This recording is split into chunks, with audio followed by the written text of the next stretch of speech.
নাই। যদি বেশি বিলাসিতা দেন, সোনার চামচ দিয়ে সন্তানকে মানুষ করেন, তাহলে সন্তানকে ব্যর্থ সন্তান করার জন্য আপনিই দায়ী। ত্যাগের মাধ্যমে মানুষ সফল হয়, বিলাসিতার মাধ্যমে নয়। এই জন্য সন্তানকে বিলাসিতা থেকে দূরে রাখতে হবে। এই 5টা মৌলিক অধিকারের বাইরে কোনো অধিকার দেওয়ার প্রয়োজন নাই। কষ্ট করে মানুষ করতে হবে।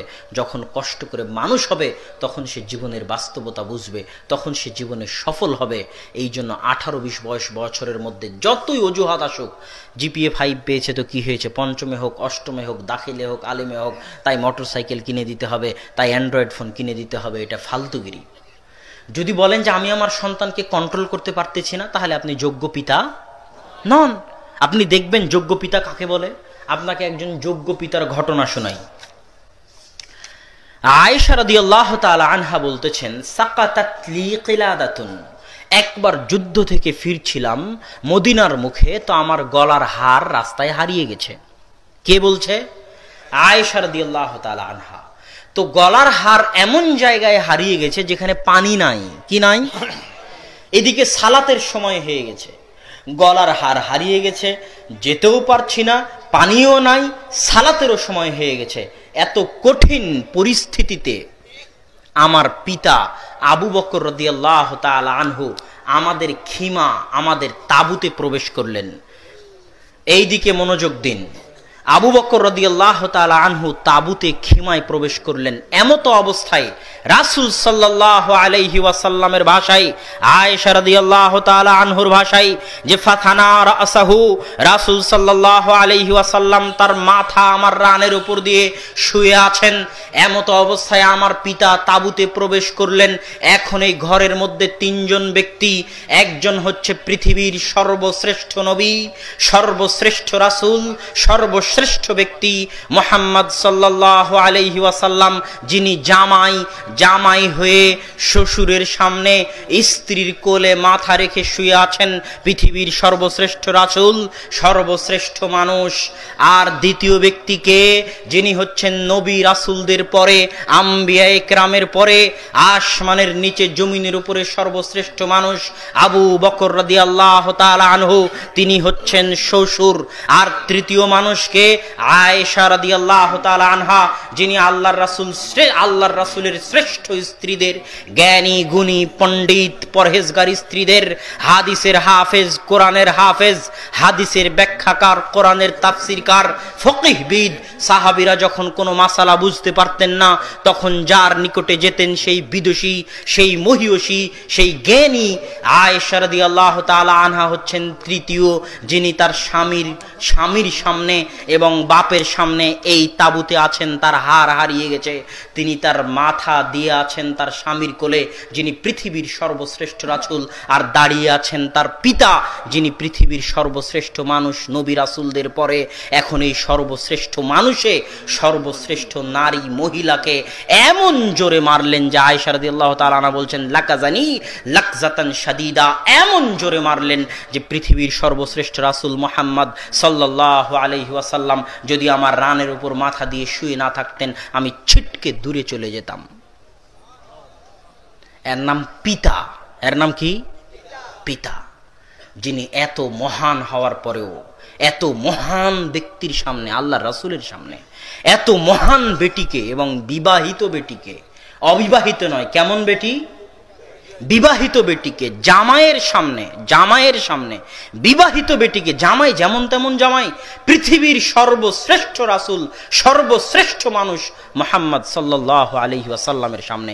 তাহলে পিতা কত ব্যক্তিত্ববান, পিতা কত ভারাত্ববান, পিতার মর্যাদা, পিতার ব্যক্তিত্ব, পিতার ভারাত্ব কত বেশি যে তিনি এমনভাবে তার বিবাহিত মেয়েকে মারতে পারলেন।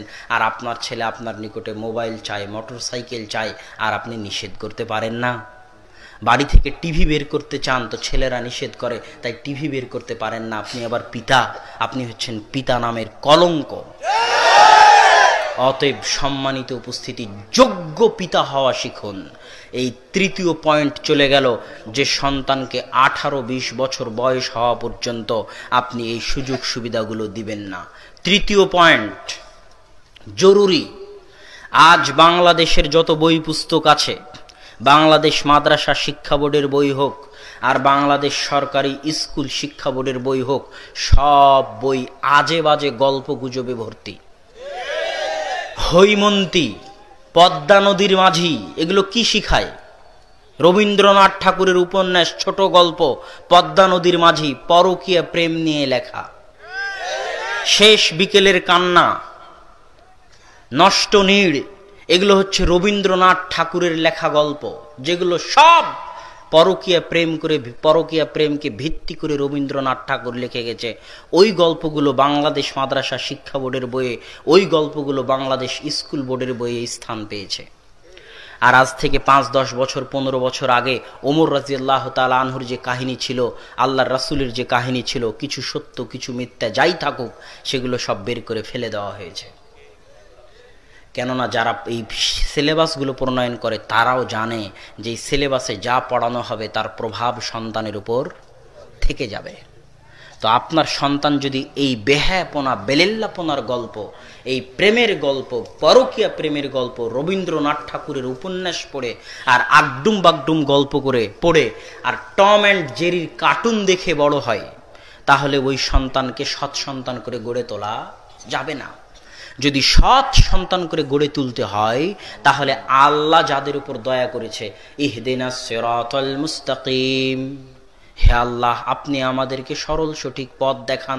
কাদের পথ? যাদের উপর আনআমতা আলাইহিম, আপনি দয়া করেছেন, আপনি রহম করেছেন। আর এই সিরিয়ালের 1 নম্বরে আছে আল আম্বিয়া, নবীগণ। কারা? নবীগণ। এই সিরিয়ালের 2 নম্বরে আছে সাহাবীগণ। এই সিরিয়ালের 3 নম্বরে আছে আইম্মায়ে কেরাম, সালাফে সালেহিন, মুহাদ্দিসিনে ইদাম, ফুকাহায়ে কেরাম, তারা। তো আপনার সন্তানকে ছোট অবস্থায় 5 থেকে 10 বছর বয়সের মধ্যে স্কুলে যেহেতু এই আলতু ফালতু গল্পগুলো সে পড়তেছে, এগুলো তার মানসপটে দাগ কেটে যাবে। এই জন্য আপনাকে চেষ্টা করতে হবে আপনার সন্তানকে নবীদের কাহিনী, সাহাবীদের কাহিনী, সালাফে সালেহিনের কাহিনী শুনিয়ে বড় করার। মায়ের কাছে যখন সন্তান শুনতে চাইবে আম্মা একটা কিসসা বলেন না, তখন মা যেন নবীদের কাহিনী শোনাতে পারে। কিভাবে ইব্রাহিমকে আগুনে ফেলে দেওয়া হয়েছিল, কিভাবে মুসার কাষ্ঠফলক বাক্স স্রোতের উল্টা দিকে চলল, কিভাবে মুসা তার শত্রুর বাড়িতে মানুষ হলো, কিভাবে ফেরাউন ডুবে গেল, কিভাবে ইউসুফকে কুয়াতে ফেলে দেওয়া হলো, কুয়া থেকে রাজার ঘরে কিভাবে চলে গেল, রাজার ঘর থেকে মিথ্যা অপবাদ নিয়ে জেলে কিভাবে গেল, জেল থেকে মিথ্যা অপবাদ থেকে মুক্ত হয়ে জেল থেকে বের হয়ে সরাসরি মন্ত্রী কিভাবে হয়ে গেল। এই যে নবী রাসূলদের বিশাল বিরাট শিক্ষণীয় কাহিনী, সাহাবীদের কাহিনী, সালাফে সালেহিনের কাহিনী, এগুলোর সাথে আপনার সন্তানের পরিচয় হতে হবে ছোটতেই। কখন? ছোটতেই।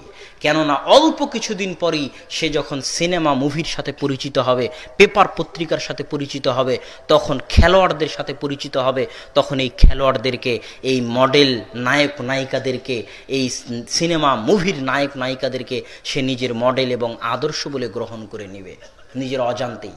আর ছোটতেই যদি তার সামনে মডেল থেকে যায় আবু হানিফা রাহিমাহুল্লাহর, ইমাম বুখারী রাহিমাহুল্লাহর, আহমদ বিন হাম্বালের, ইব্রাহিম আলাইহিস সালাতু ওয়াস সালামের, মুসা আলাইহিস সালাতু ওয়াস সালামের, মুহাম্মদ সাল্লাল্লাহু আলাইহি ওয়াসাল্লামের, ঈসা আলাইহিস সালাতু ওয়াস সালামের, তাদের মডেল যদি, তাদেরকে সে যদি ছোটতেই বড় জায়গা দিয়ে ফেলে, উঁচু সম্মানের জায়গা দিয়ে ফেলে, তাহলে ভবিষ্যৎ জীবনে যতই অন্যায় অনাচার অপসংস্কৃতি বেহায়াপনার মুখোমুখি সে হোক না কেন, সে কোনোদিনই নবী রাসূল বাদে অন্য কাউকে আদর্শ মডেল হিসেবে গ্রহণ করবে না। এই জন্য এই চতুর্থ পয়েন্টের গুরুত্ব সীমাহীন ও অপরিসীম। আমি আপনাকে এখন পর্যন্ত যে 4টা কথা বলেছি, 5 থেকে 10 বছর বয়স পর্যন্ত, 1, সন্তানকে তাওহীদ আল্লাহর সঙ্গে পরিচয় করিয়ে দিতে হবে। 2, সন্তানকে আদব কায়দা আপনি শিখাবেন, মসজিদের ইমাম নয়। কে শিখাবে? আপনি শিখাবেন, এই সংকল্প আপনাকে করতে হবে। 3, 18-20 বছর বয়স পর্যন্ত সন্তানকে বেশি সুযোগ সুবিধা, বিলাসিতা, মোবাইল, মোটরসাইকেল ইত্যাদি অত্যাধিক সুযোগ সুবিধা থেকে দূরে রাখতে হবে। সন্তানের হাতে বেশি টাকা দেওয়া থেকে দূরে রাখতে হবে, যাবতীয় বিলাসিতা থেকে দূরে রাখতে হবে, তার মধ্যে ব্যক্তিত্ব ভারাত্ব আসার আগ পর্যন্ত। 4, মসজিদের সাথে তার সম্পর্ক তৈরি করতে হবে, বাপ বেটা মিলে মসজিদের খেদমত করতে হবে। 5, নবীদের কাহিনীর সাথে, সাহাবীদের কাহিনীর সাথে তাকে পরিচিত করে তুলতে হবে। এগুলো সব যদি আপনি আপনার সন্তানকে দিতে পারেন, তাহলে এরপরে আপনার সন্তান সারা পৃথিবীর যেখানেই যাক না কেন ইসলামের আদর্শের উপরেই থাকবে বলে আশা করা যায় ইনশাআল্লাহ। সম্মানিত উপস্থিতি, এটা একটা আদর্শ পরিবার গড়ে তোলার অংশ। আমার বক্তব্যের আরও অংশ বাকি ছিল, কিন্তু আমি যেহেতু আমার সময় নাই, আমি রাজশাহীর উদ্দেশ্যে সফর করব, আমি আমার সংক্ষিপ্ত আলোচনা এখানেই শেষ করতেছি। আল্লাহ সুবহানাহু ওয়া তাআলা আমাদেরকে আদর্শ পরিবার গড়ে তোলার তৌফিক দান করুক, আল্লাহুম্মা আমিন। ওয়া আখির দাওয়ানা আনিল হামদুলিল্লাহি রাব্বিল আলামিন। আসসালামু আলাইকুম ওয়া রাহমাতুল্লাহি ওয়া বারাকাতুহু।